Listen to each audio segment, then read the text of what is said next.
wide variety of stately homes in our county leads me today to one that sits less than 10 miles from our city centre, with its warm, welcoming gardens and equally convivial owners.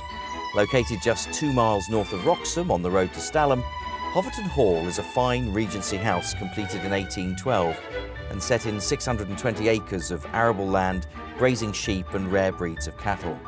However, whilst many of you will have been around their well-known gardens, today we have an opportunity to go inside the house itself and to meet the Buxton family who live here.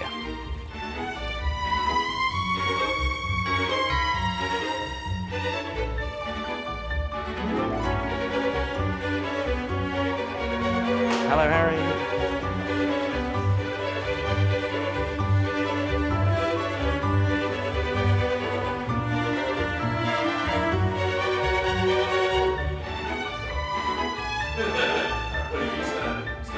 The Buxton family have had sort of several bites of the cherry of coming to Hoveton Hall.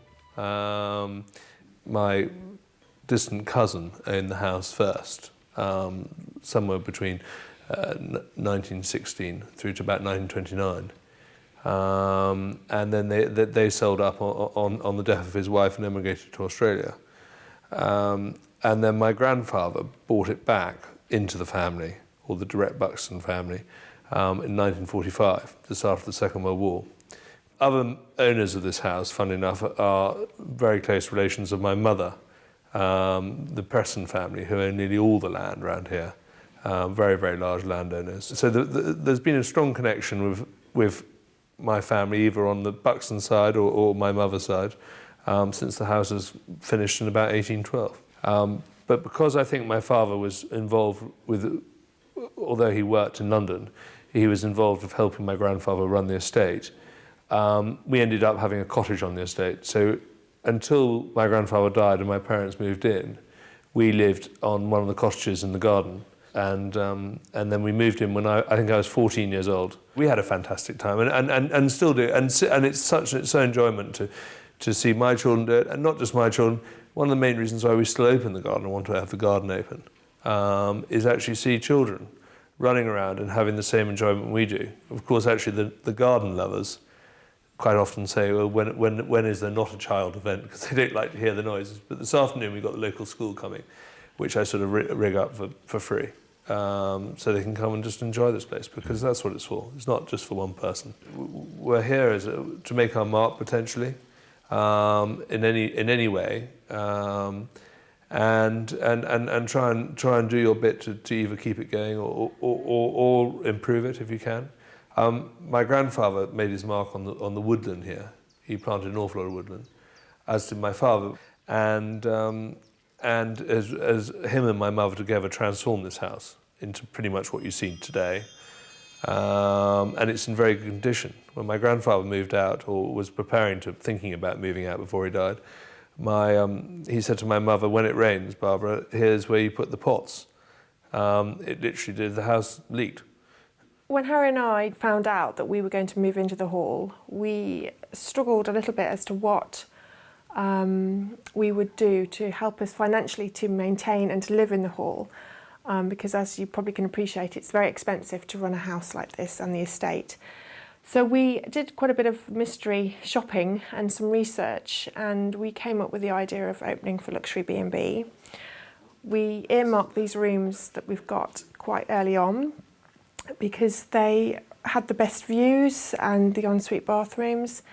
And also, I think it fitted well with Harry and I and our family, because we're quite personable people, and we like entertaining, we like having guests to stay, and so do our children. They're very friendly. So we decided that B&B would be good for us. We've been very lucky in that Harry's parents have left the house in an amazing condition, and a lot of the decor is what they left. In some of the rooms we have decorated, and we've had to improve in terms of bathroom fittings and furniture, and especially the beds. I run, I suppose, the inside of the house, where Harry looks after the outside, and so the bed and breakfast is mine, and I like to make sure that it would be a place where I would like to stay. It's a great place to stay in terms of the location and the view and the feel of the house, and so we've tried to make sure that everything we offer fits in with the style. This is the breakfast room. It is. The breakfast room used to be my mother-in-law's office, and I understand completely why she used to have it as an office, because it's beautiful views outside. We decided quite early on that that would be perfect for our guests for breakfast, and also I suppose their evening chilling out area. It's just a really special room.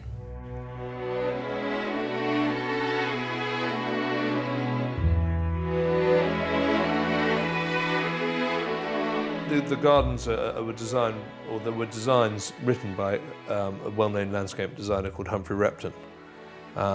And there's arguments whether he was involved in the house as well. There's no red book, which is infamous or with him. But there certainly were plans for the gardens, and unfortunately they were all destroyed. But I think, like all things have been added to by different generations throughout the garden. What we call Repton's views are the oaks. Some of the oaks are all about 200 years old, you see, on the park. Some would have been older, obviously, and there's been some that have been newer, planted. And he certainly had views on the vistas, as you might call them, and how he wanted it laid out. But we know, for example, the main water garden was pretty much designed by my cousin, Harry Buxton, and laid out by then. And then the walled spider garden, which is an amazing flower at the moment, was basically completed by Douglas Clark as late as the 1930s.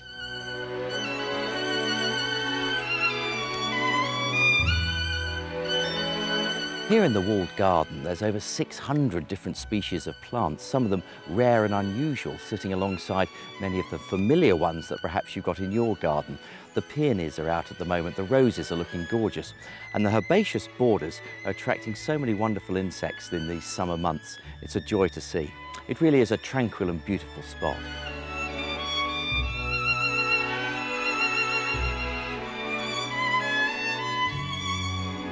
This year we've changed because we're slightly changing what we're doing. We've got opportunities opening up with homestay and weddings and things, and we can't concentrate solely on the garden opening. So we sat down with a local artist who's a good friend called Lynn Saunders, and she said, try sculpture in the garden, and said, I'll organise it. And when someone shoves their head up about the parapet, I always think it's rude to say no. So she did it, and with Rachel and her sat down together. And we had a lot of local artists and different years. What I love about it is we try and have a diversity. One man's gold is another man's rubbish. And some things I really like, some things I'm not so keen about, but invariably it's the one thing that everyone else loves. So that's great, and that just shows why we're all so different. One of the things that we wanted to promote as part of staying in the B&B is that you do have access to the whole of the grounds. So even when the gardens aren't open to the public, they can go and wander around and enjoy the beautiful grounds, play croquet, play tennis if they feel like, even have a go on the trampoline if they want to.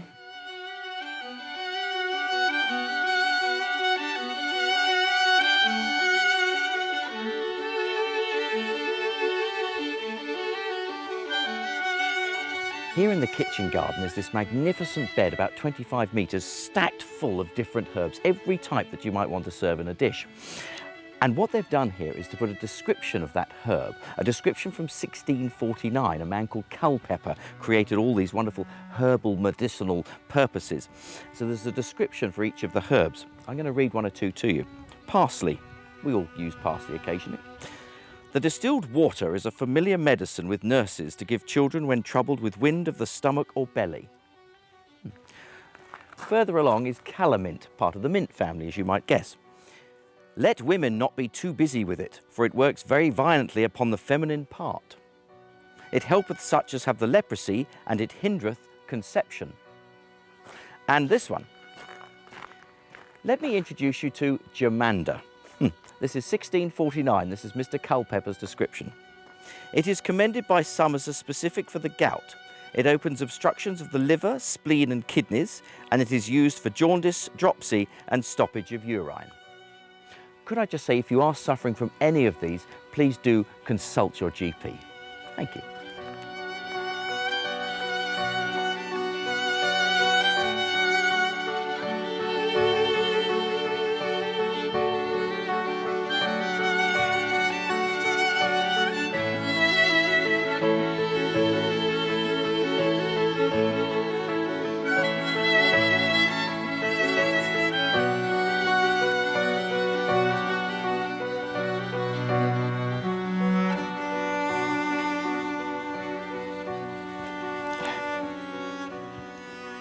There's no doubt that we're very fortunate in England with all our stately homes and country houses. They're all such beautiful spots to visit.